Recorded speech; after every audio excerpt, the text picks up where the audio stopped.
Dlaczego polski rząd nie podał się do dymisji? Komu Mikołaj przyniósł PlayStation, a komu Pegasusa? Andrzej Duda przemówił ludzkim głosem i obronił TVN.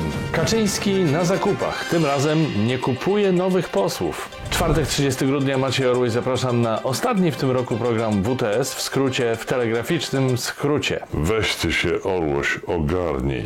Przepraszam, w telegraficznym skrócie, w skrócie WTS. Zaczynamy. Z sałatką jarzynową to jest tak, jeśli dodaliście od razu majonez, to może lepiej sobie odpuścić. A by the way, kto z was jest team Kielecki, a kto winiary? Bardzo jestem ciekaw. A z rzeczy mniej istotnych, ale jednak dość ciekawych, w normalnym kraju po czymś takim rząd podałby się do dymisji. Odcinek 389, czyli afera z inwigilacją Brejzy. Wszystkie służby wywiadowcze zostały postawione w stan gotowości, niemal tak, jakby ktoś przyczepił antypisowski plakat na płocie przed domem Jarosława Kaczyńskiego na warszawskim Żoliborzu. Powód? Premier Mateusz Morawiecki, a za nim kilku innych polityków Zjednoczonej Prawicy stwierdził, że z oprogramowania szpiegowskiego na telefonach senatora Krzysztofa Brejzy, adwokata Romana Giertycha i prokurator Ewy Wrzosek mogły korzystać służby obcego państwa. Tylko że wcale nie. Służby olały te sugestie. Morawiecki zasugerował, że przecież jeśli ktoś inwigilował szefa kampanii wyborczej głównej partii opozycyjnej, to przecież nie jest powiedziane, że były to polskie służby. W ten sposób bagatelizował skandal podsłuchowy, który, nie oszukujmy się, mógł wpłynąć na wynik wyborów parlamentarnych w 2019 roku. Zwłaszcza jeśli weźmiemy pod uwagę, jak bardzo krucha jest obecnie parlamentarna większość. Tylko że to w gruncie rzeczy niewiele zmienia. Jeśli były to obce służby, to także kompromituje naszych wywiadowców, w szczególności ministrów Kamińskiego i Wąsika. Bo to oznacza, że obce służby usiłowały wpłynąć na wynik wyborów w Polsce. No chyba, że jeśli próbowały wpłynąć na korzyść PiS-u, to nie ma problemu, nie ma sprawy. Tylko że wtedy należy zadać pewne bardzo ważne pytanie. Zajebiście, ale to zajebiście ważne pytanie. A może robiły to właśnie w porozumieniu z pisowskim rządem? O nie! Jesteśmy zgubieni. No właśnie. Mateusz Morawiecki powinien się głębiej zastanawiać nad metodami dezawuowania oskarżeń, bo szybko się może okazać, że Paulo Sousa to nie jest najgorszy zdrajca Polski ostatnich lat. Sousa. Sousa? Sousa? Sousa. Morawiecki, pytany o używanie przez polskie służby systemu do inwigilacji Pegasus, stwierdził, że to są fake newsy. Prawda,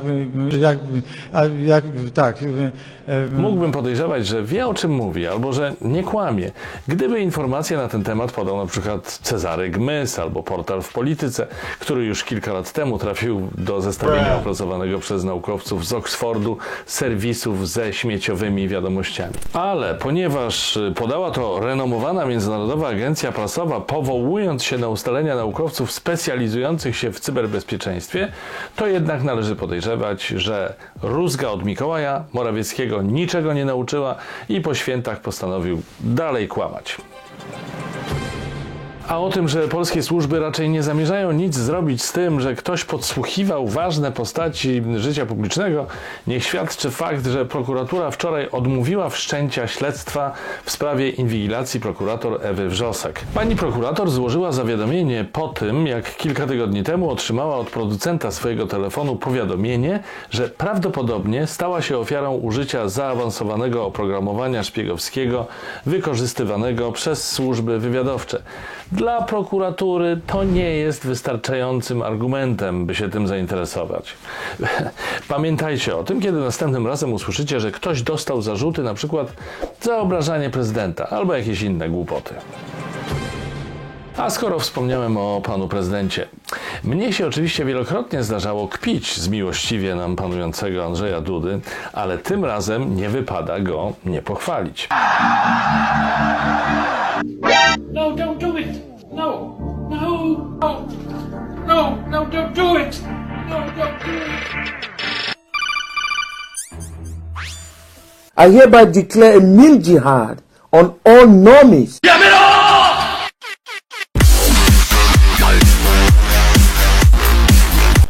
starodawnym zwyczajem w okresie okołowigilijnym przemówił ludzkim głosem i zawetował ustawę medialną nazywaną potocznie Lex TVN. Jak uzasadnił to prezydent? Tym, że po pierwsze należy dotrzymywać umów, a umowę zawarliśmy jakiś czas temu z USA.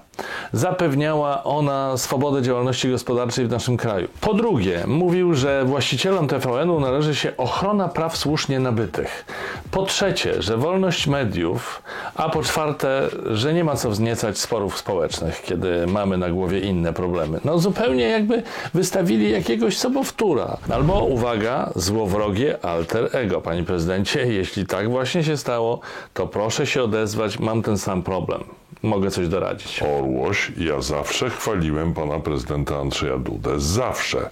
Tym razem mam wątpliwości. A i pan prezes Jarosław Kaczyński się zmartwił na pewno. Trochę nieładnie, panie prezydencie. Trochę nieładnie. No właśnie. Sprzeciw prezydenta oznacza, że właściwie ustawa trafia do kosza, bo PiS-owi raczej ciężko będzie przekonać opozycję, żeby zagłosowała za odrzuceniem prezydenckiego weta. Decyzja Andrzeja Dudy była dość zaskakująca, bo chyba większość komentatorów politycznych spodziewała się, że niczym Piłat umyje ręce i odeśle projekt do Trybunału Julii Przyłębskiej, który już będzie wiedział, co z tym zrobić. A tu figa! Prezydent się postawił. Ale czy rzeczywiście? Niektórzy wietrzą w całej sprawie spisek Jarosława Kaczyńskiego, który awanturą chciał przykryć Pegasusa oraz kłopoty ekonomiczne i zdrowotne Polaków, na których zaradzanie Zjednoczona Prawica ma wyłącznie bardzo marne i nieskuteczne pomysły. Niektórzy twierdzą, że Duda ucieka z tonącego okrętu i wchodząc w buty ponadpartyjnego męża stanu chce uniknąć Trybunału Stanu. A jeszcze inni, że to Amerykanie go przekonali, a na przykład Donald Tusk sugeruje, że pomogły protesty uliczne. To akurat wydaje mi się najmniej prawdopodobne. A wy? Jak sądzicie? Jaką macie opinię na ten temat? Dajcie znać w komentarzach. Przy okazji świątecznego cudu prezydenta ludzkim głosem przez kilkadziesiąt sekund przemówiły też wiadomości TVP. Zupełnie z zaskoczenia, w odróżnieniu od całej reszty materiałów propagandowych w ostatnich latach, tym razem przygotowały materiał informacyjny. Powtarzam, informacyjny o decyzji Andrzeja Dudy. Nad prezydentem nie znęcał się ani żaden z braci Karnowskich, ani Tomasz Sakiewicz, ani Dorota Kania, ani żaden Miłosz Manasterski z Markiem Królem, czy innymi stałymi komediotatorami wiadomości. Ale nie martwcie się, potem już było po staremu. Jedno jest pewne, do podpisania ustawy nie próbował przekonywać prezydenta Jarosław Kaczyński. Prezes PiS przyznał w wywiadzie dla Interi, że ostatnio z Dudą rozmawiał dawno temu. Z jednej strony może to być trochę dziwne, biorąc pod uwagę, że Kaczyńskiego uważa się za nieformalną pierwszą osobę w państwie, a Dudę formalną i chyba politycy tej rangi powinni ze sobą rozmawiać, ale z drugiej strony przecież mieszkamy w Polsce. Tu oprócz biletów mało co jest normalne. A jeśli przypomnimy sobie, że Kaczyński publicznie wielokrotnie lekceważył Dudę, to przyznam szczerze, że na miejscu prezydenta wcale z takim bucem bym rozmawiać nie chciał. Po prostu. No chyba, żeby mu powiedzieć, żeby wypielęgnował kwiatki w domu na Żoliborzu, czy coś w tym stylu. Cóż tam jeszcze Kaczyński ciekawego powiedział w wywiadzie dla polsatowskiego portalu? Podkreślam, że polsatowskiego, bo warto na to zwrócić uwagę, już nie tylko TVP i Karnowscy. Teraz także Polsat wkradł się w łaski prezesa. Otóż Kaczyński stwierdził, że też złorzeczy w sklepach, kiedy robi zakupy. No cóż, prawdę mówiąc, mam poważne wątpliwości, czy Jarosław Kaczyński robi zakupy, czy zagląda do sklepów. Chyba że tak jak w PRL-u jest już jakaś sieć sklepów z żółtymi firankami przeznaczonych wyłącznie dla partyjnych dygnitarzy. No nie wyobrażam sobie, żeby prezes poszedł do zwykłego marketu i zaryzykował kontakt z plebsem, bo jeszcze ktoś by mu powiedział, co o nim myśli. A tego Jarosław Kaczyński nie chce wiedzieć. W ogóle Kaczyński, jak na faceta, który w kręgach swoich psychofanów uważany jest za wszystko wiedzącego i wszystko rozumiejącego mistrza polityki, to w rzeczywistości zaskakująco mało wie. Na przykład nic nie wie na temat ewentualnego używania przez polskie służby systemu Pegasus. Tak przynajmniej twierdził w wywiadzie. Przy okazji żartobliwie zalecił, że dla uniknięcia inwigilacji warto używać telefonów starej generacji, tak jak on. A ja żartobliwie poradzę mu od siebie, że takie rady powinien spisać na skrawku papieru, zwinąć je w wąski rulonik, położyć się na boku, podciągnąć jedną nogę do klatki piersiowej i delikatnie wsunąć sobie ów rulonik między pośladki.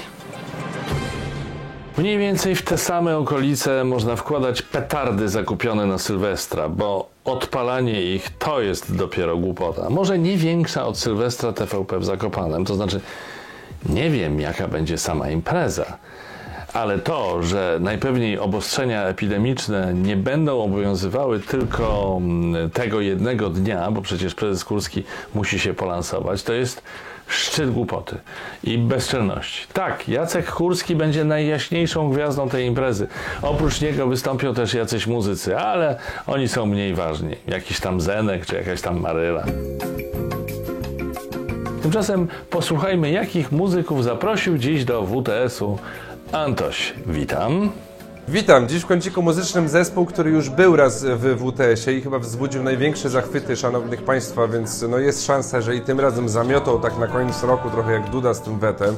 Swoją drogą wetem brzmi jak weterynarzem, to znaczy jak ja jadę do weterynarza z moim kotkiem, to mówię, że jadę do weta. Czasem tak mówię. Poważnie.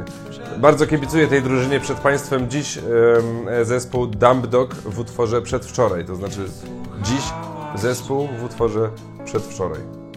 Dziś zespół Dumb Dog w utworze Przedwczoraj. Choć daleko uciekniemy gdzieś, niech świat nie liczy się. Ty masz wszystko to, co ja powinienem mieć. Przedwczoraj zapomniałaś, że przedwczoraj. Słuchajcie, to jest ostatni WTS w tym roku, w związku z tym postanowiliśmy wyjść na powierzchnię i ujawnić zespół tworzący program w telegraficznym skrócie. Antka już znacie, mnie już znacie, to teraz poznajcie innych. Kochani, często pytacie w komentarzach, jak robię to, że mam taką zdrową i gładką cerę. Sorry, to nie to. A więc życzenia noworoczne. Nie zaczyna się zdaniona, więc w nowym roku życzę Wam wyjątkowo nie fury pieniędzy, bo przy tej inflacji to wcale nie oznacza bogactwa, więc przede wszystkim życzę Wam dużo dobrego humoru, a za sprawą WTS będziemy się bardzo starali, żeby to życzenie się spełniło. Pozdro! Nieważne co się kończy, a ważne co się zaczyna, dlatego życzę Wam w nowym roku niesamowitych przygód, dużo zdrowia, no i oczywiście samych pozytywnych wiadomości. Także do zobaczenia. A raczej się nie zobaczymy, bo ja zajmuję się montażem, ale wiecie o co chodzi. Cześć, ja też czasem tutaj coś montuję i wiecie, jest 17:39 i montaż jeszcze nieskończony. Także jeżeli czekacie długo na odcinki, to przeze mnie, więc nie mam czasu, żeby wymyślić coś wykwintnego, ale wszystkim Wam życzę szczęśliwego nowego roku. Ale wykwintnie. Wracam do montażu. Pa. Szanowni Państwo, życzę Państwu po pierwsze dużo zdrowia, tak szczerze tego zdrowia Państwu życzę. Po drugie, życzę, aby Państwu pieniądze z nieba spadały, bo to się Wam wszystkim po prostu należy, te pieniądze w sensie. No i żebyście wszyscy Państwo mogli być sobą i czuć się swobodnie ze sobą i z innymi, to bardzo ważne, więc tego właśnie Państwu wszystkiego życzę na nowy rok, ale i na resztę lat, które przecież przed nami. Wszystkim z tej strony Mikołaj. Wraz z bratem zajmujemy się w WTS-ie napisami. Chcielibyśmy Wam, widzom WTS-u, życzyć wspaniałego, 8-gwiazdkowego nowego roku. Cześć! No miły zespół, przyznacie, prawda? Oczywiście, co bardzo ważne, współtwórcami programu są także patroni WTS-u, którym bardzo dziękujemy i prosimy o więcej. W nowym roku w ogóle prosimy o więcej. No tak, sodówka odbiła, w głowach się poprzewracało, ale co zrobić? Poprosimy o jeszcze więcej lajków, subów, komentarzy, nie tylko na YouTubie, również na Facebooku, a także na Instagramie, Twitterze oraz LinkedInie. Życzę Wam znakomitego Sylwestra, dobrych nastrojów, nie hałasujcie za bardzo, nie pijcie za dużo, zdrowia, szczęścia, pomyślności, oby nam się... Cześć! Do zobaczenia w przyszłym roku.